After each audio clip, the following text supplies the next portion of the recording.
Hey guys, Bronya here. Welcome to your weekly tarot reading. I hope you're doing really well wherever you are in the world with everything that we're navigating at the moment. Before we jump into your reading, I just wanted to say thank you so much for all of your support and for watching my videos and liking and sharing and commenting. I so greatly appreciate it. For those of you that haven't yet subscribed, I would love it if you do so. That way you'll know when I post new videos. So that would be so amazing for me. Also, I teach tarot, guys. If you want to learn tarot with me, the first link down below is the link to the initiation, which is my immersive learn tarot journey that you can sign up for at any time. So don't forget that that's there. You'll also find the links to all of my social media and the link to my website should you want to arrange a personal reading or healing for yourself. I currently have places for readings and can deliver them fairly quickly, so if you would like to grab a reading, now is a really good time to do so.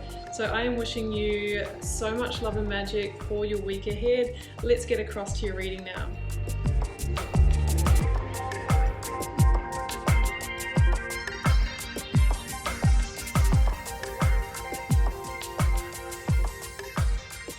Pisces, this is your weekly tarot reading for November 14th to the 21st. Let's see what's on the cards for you. I've got a 9-card block here, 3 cards for the recent past, 3 for the current or focus energy, 3 for your near future outcome. I have 2 oracle cards and an overarching tarot energy.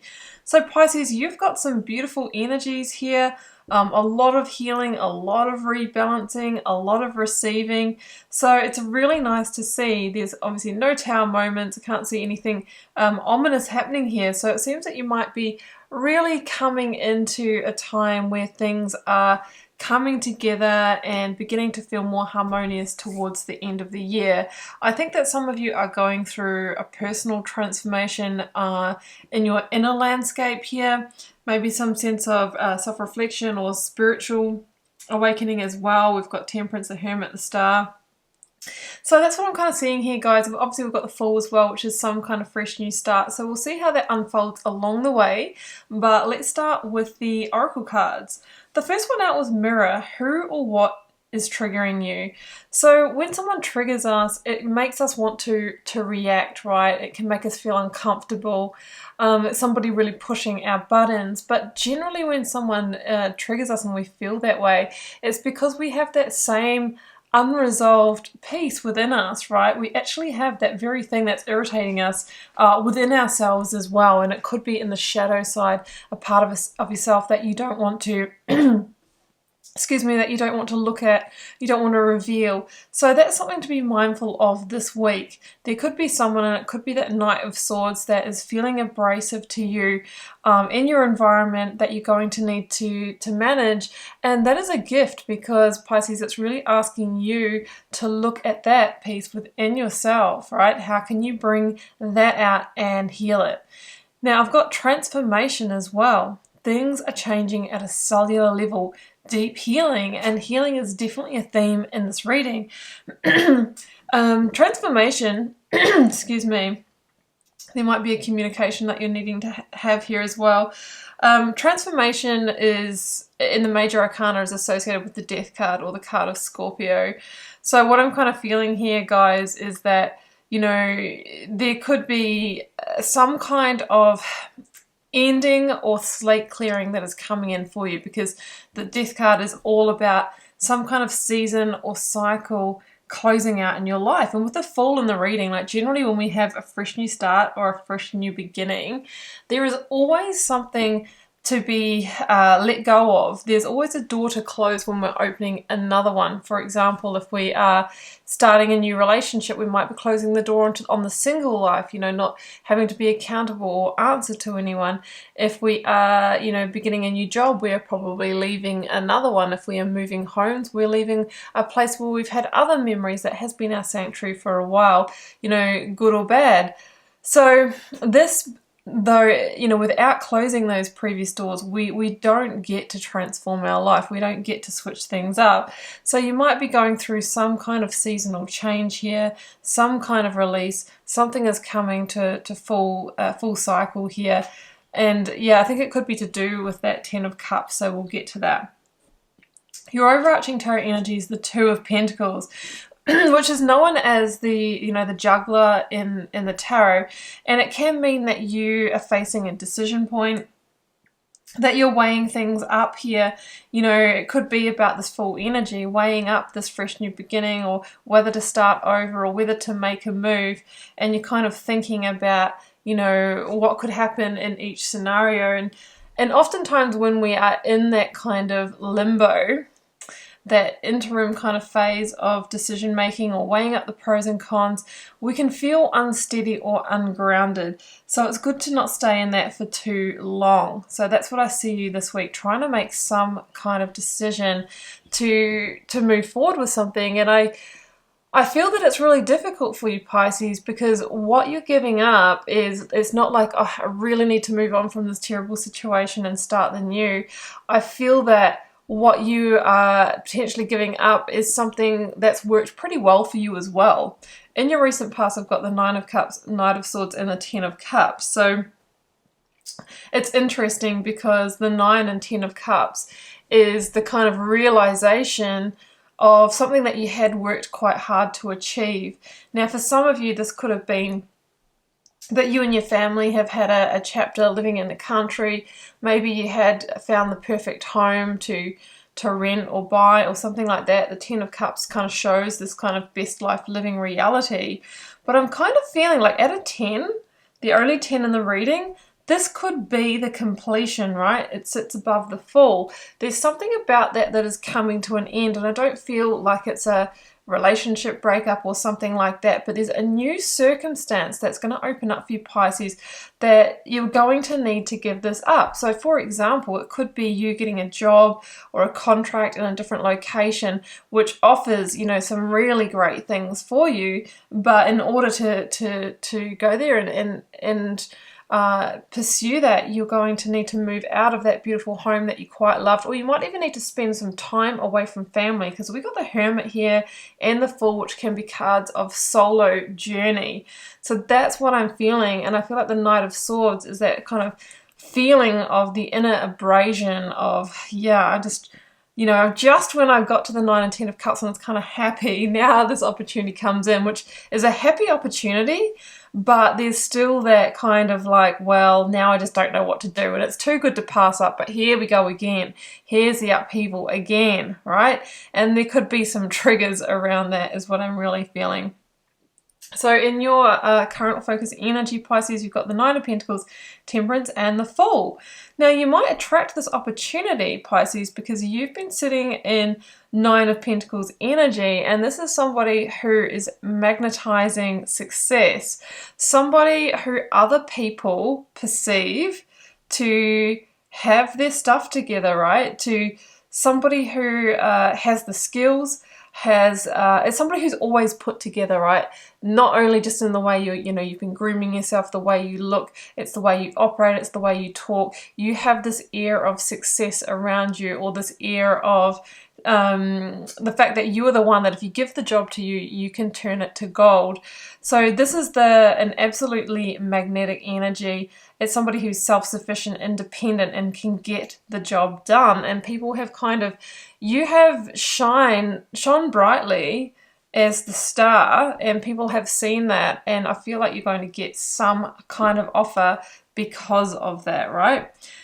So it could be a new contract, you could be in business, solo entrepreneur or something like that. Either way, I feel like you've been seen or perceived as a lead candidate for some kind of opportunity, okay?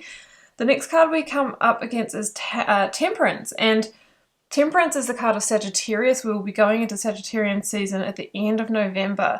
So it could be that December is the month that you embark on this new journey, or that you need to travel or move or accept whatever this is, okay? There'll be a time of you needing to get everything in place, get the right ingredients together in order to make this move, right? There's also going to be a period of maybe feeling like, I don't really know how to make this all happen. But Temperance is all about just stay balanced, stay calm, stay grounded, and the path forward will reveal. Look, we see the sun here, we see the sun here.